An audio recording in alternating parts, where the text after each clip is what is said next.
Good to see you again, mate. Our new revamped show. You're looking very young and in front of the cameras, as I am too. I look white, but I'm pale. It's not even Halloween. Anyway, let's go. Look, through the week we've done our we've advertised our top 10 of the year. We're down to our last 5 now, and number 5 is a number of greats of all time. Yeah, a lot of players who played over 300 games and retired. Cooper Cronk being one of them. We also lost Paul Gallen. Your man Gal? Yeah, my man Gal. Who else retired? Well, look, in the last number of days, we've lost Sam Burgess and Matt Gillett as well. Yes. Pretty young, both 30-year-old, 30 and 31. Yeah. So a lot of great players that have left our game throughout the year. All right, we'll go to number 4. Probably the opposite, Generation Next. And haven't they come through? None of them were the superstars as yet, mainly because they're mainly forwards, and they always think backs has been superstars. When Ponga come through last year, and then obviously, although Sonny Bill was a forward, but none of them right at this moment are going, they're the next superstar, because they're not big sellers, but they're very good players. And I think in time, some of them will be big sellers. I've seen you've written it up there for us, and you look at Haas and Fafita, they just scream talent. Yep. And you're talking about backs, I guess. You got like the guys like the Flanagans and the Bronson Zeris and those sort of guys, and you should sign them up, obviously. Anyway, let's go to number 3, the coaching merry-go-round. I just got in, didn't I? Number 3, the coaching merry-go-round, Greggy. One of your blokes, I guess, will be closely monitored next year.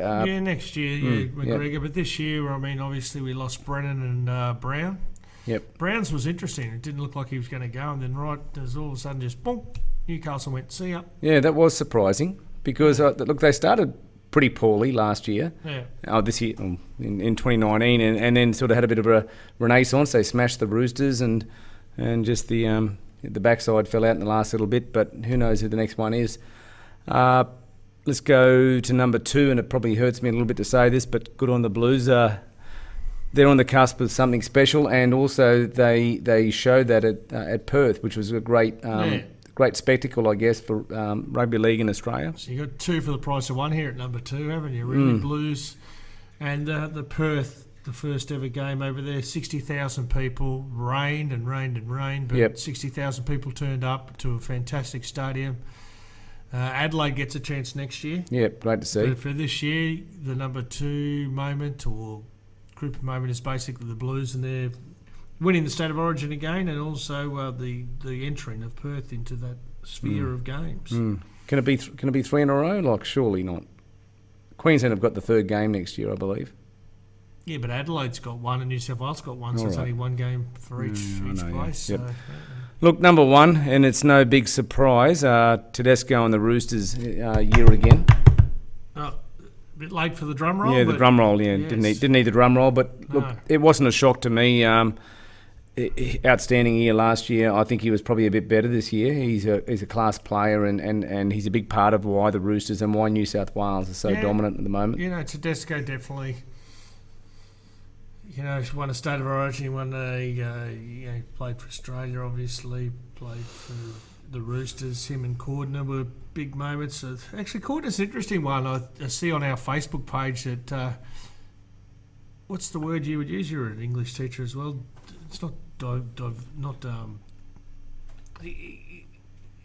he's like Gallen, but not like Gallen, if you know what I mean. Like, as in you either love him or hate him for some reason. I thought he was just that sort of middle of the road bloke, but I don't know. When we've wrote polls about the greatest Roosters sides and polls about New South Wales and Australia, people go, bored Corden. I don't think much of him. Yeah. Look, he just keeps on keeping on. He proves it. People like to play under him, I guess, and I think he's a pretty.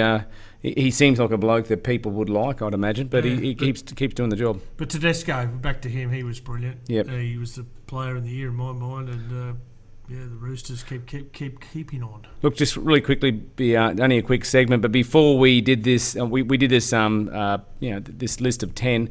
And of course, only not very far before the show, probably up there in near number one was Tonga's great effort against Australia. Well, Tamilola rated above the Cowboys' victory.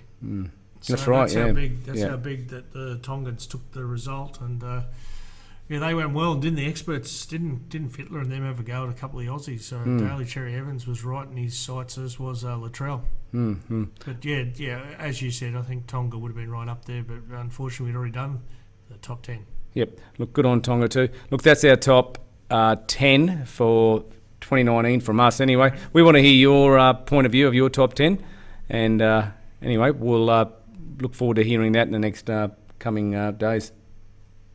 Thank you.